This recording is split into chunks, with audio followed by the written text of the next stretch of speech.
Video में थोड़ा सा हम बात करते हैं एक्सरसाइज 8.2 के कुछ प्रश्नों को हम लेते हैं और इसमें जो पहला क्वेश्चन है वो है इवैल्यूएट द फॉलोइंग, अर्थात निम्नलिखित के मान ज्ञात कीजिए, जो हिंदी में लिखा होगा। और उसमें कुछ त्रिकोणमितीय ट्रिग्नोमेट्रिक एक्सप्रेशन दिए गए होंगे और उन एक्सप्रेशंस में आपको टी रेशियोज की वैल्यू रख करके उसको इवैल्यूएट करना है, उसके मान ज्ञात करने हैं। उदाहरण के लिए हम पहला क्वेश्चन लेते हैं इससे, जिसमें लिखा हुआ है sin 60 cos 30 plus sin 30 cos 60। ये एक प्रकार के ट्रिग्नोमेट्रिक एक्सप्रेशन बन गया है और इस एक्सप्रेशन को चूंकि एंगल डिफरेंट हो रहा है या टी रेशियो डिफरेंट हो रहा है, sin 60 है ना, यहाँ 30 है, यहाँ cos 30 है तो यहाँ cos 60 है, तो एक डिफरेंस है उनमें। तो इससे हम इसको सिंप्लीफाई नहीं कर पाएंगे। इसके लिए हमको क्या करना पड़ेगा, इसकी वैल्यूज रखनी पड़ेगी। तो sin 60 की वैल्यू हमको याद होनी चाहिए कि sin 60 की वैल्यू कितनी होती है, इंक्रीजिंग ऑर्डर में 0 से 1 तक। तो 1 के बाद जो दूसरी बड़ी वैल्यू मिलती है वो √3/2 मिलती है, राइट।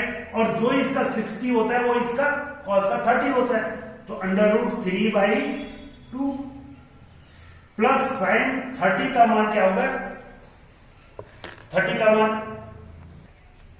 अब sin 30 की वैल्यू देखेंगे तो फिर 0 से बढ़ती हुई, मतलब 0 के बाद 30 एंगल आता है, तो सबसे छोटी वैल्यू क्या है, 0 के बाद 1/2 है। और cos 60 की वैल्यू भी वही होती है जो sin 30 की होती है, 1/2। तो अब देखिए इसमें बहुत सिंपल हो गया ये, √3 इंटू √3 = 3/4 प्लस 1/4। मल्टीप्लीकेशन न्यूमरेटर से गुणा हो जाएगा, डिनोमिनेटर से, और जब इनके डिनोमिनेटर इक्वल हो तो न्यूमरेटर जुड़ जाते हैं, 4/4 = 1, right. This is your answer. अब इसमें जो एक्सप्रेशन बनेंगे वो एक्सप्रेशन और में जैसे सेकेंड ले, थर्ड ले, फोर्थ ले हम, तो थोड़ा सा डिफरेंस में आ सकता है, मतलब आप न्यूमरेटर और डिनोमिनेटर के रूप में, जैसे यहाँ पर एडिशन के रूप में था वहां डिवाइड के रूप में हो सकता है, लेकिन जो इन और कैलकुलेशन है वो एक ही प्रकार का रहेगा। तो इसमें दूसरा क्वेश्चन हम लेते हैं। यहाँ पर आपका जो दूसरा क्वेश्चन है उसमें है choose the correct answer of the following. ये ऑब्जेक्टिव एक क्वेश्चन सभी बोर्ड में आता है और इसमें आपको ऑप्शन मिलेगा, लेकिन उस ऑप्शन को आप बाय डिफॉल्ट चूज नहीं करेंगे, सीधा ही किसी पर भी एक टिक कर दो। उसको आपको प्रोसेस से गुजर करके निकालना पड़ेगा और वो बहुत आसान होता है निकालना। आप इसकी वैल्यूज अगर समझते हैं, जैसे मैंने पहले कहा था, तो 2 10 30 = 2 × 10 30, 10 30 की वैल्यू होती है 1/√3 अपॉन 1 माइनस, यहां पर थोड़ा सा ध्यान देने की जरूरत है आपको कि 10² 30 का मतलब होता है एंगल का स्क्वायर भी है।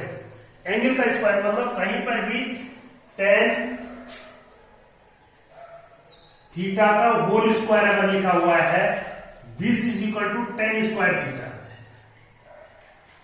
थीटा का स्क्वायर नहीं होता है, जैसे अलजेब्रिक इक्वेशंस में आपने देखा होगा कि AB का होल स्क्वायर अगर हम लिखते हैं तो हम कहते हैं कि A² B², right. But in case of the trigonometric functions, if whole square it means only the square of the function, square of the T ratio, not angle, अर्थात कोण का वर्ग नहीं करना है आपको। और इस केस में आप यहाँ पर बहुत समझ गए होंगे कि इसका मतलब हुआ ये tan 30 का होल स्क्वायर है और tan 30 की वैल्यू 1/√3 का होल स्क्वायर लगा देंगे। तो इसको अगर सिंप्लीफाई करेंगे तो 2/√3 इंटू, अब इसका डिनोमिनेटर अगर इसका वर्ग करूंगा मैं तो ये हो गया 1/3। अब 1/3 को अगर सिंप्लीफाई करूं, 1 - 1/3 ये आया, तो इसको सिंप्लीफाई करूंगा तो 3 - 1/3 = 2/3, राइट। कैलकुलेशन, रफ कैलकुलेशन, और जो डिवाइड था उसको मल्टीप्लाई में चेंज कर दिया और 3/2 हो गया, 2 से 2 कैंसिल हो गया। अब इसको अगर सिंप्लीफाई करेंगे हम तो ये हो गया √3 × √3, थोड़ा प्रोसेस में जाना पड़ेगा आपको, √3 √3 से एक √3 कैंसिल हो जाएगा। अब अगर ये आपका आंसर है तो वेरी गुड, अगर ये आंसर नहीं है, फॉर एग्जांपल जो क्वेश्चन हमने लिया है उसमें कहीं भी √3 नहीं आया है, तो अब हमको देखना पड़ेगा कि ये √3 किसकी वैल्यू होती है। अब यहाँ पर वो कह रहा है cos 60 की बिल्कुल नहीं होती है, sin 60 की बिल्कुल नहीं होती है, क्योंकि 2 रेशियो में आता है। tan 60 की, यस, tan 60 की वैल्यू कितनी होती है, यही होती है, √3 होती है। तो इस √3 को फाइनली हम कितना लिख सकते हैं, tan of 60 लिख सकते हैं। तो अब हम अपना ऑप्शन पर टिक कर सकते हैं। और इसके बाद हम तीसरा क्वेश्चन आपको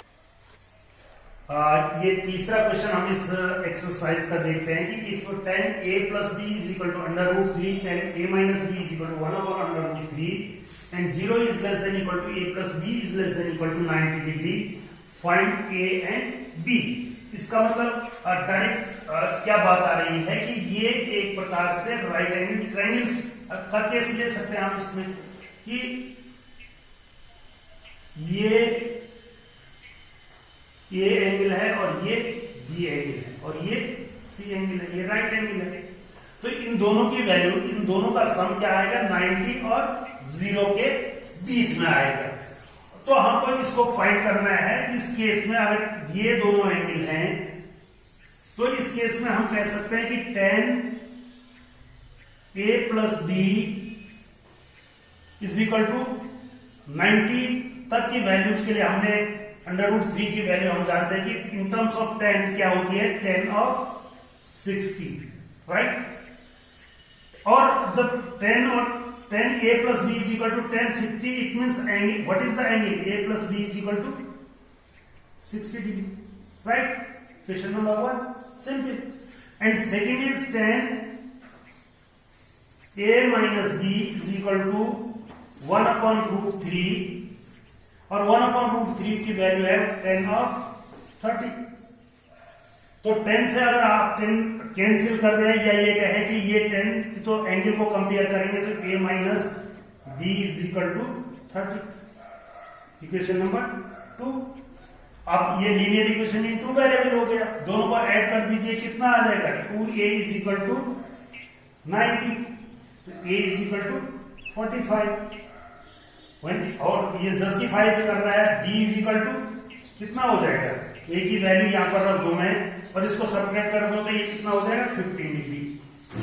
तो इस प्रकार से आप देख रहे हैं कि दोनों का जो सम है वो 60 के बराबर है और दोनों का जो डिफरेंस है वो 30 के बराबर है। तो these are the required values of a and b। अब क्वेश्चन नंबर 4 यहाँ पर हमारे पास है, आपके पास state whether the following are true और फॉल्स, जस्टिफाई योर आंसर।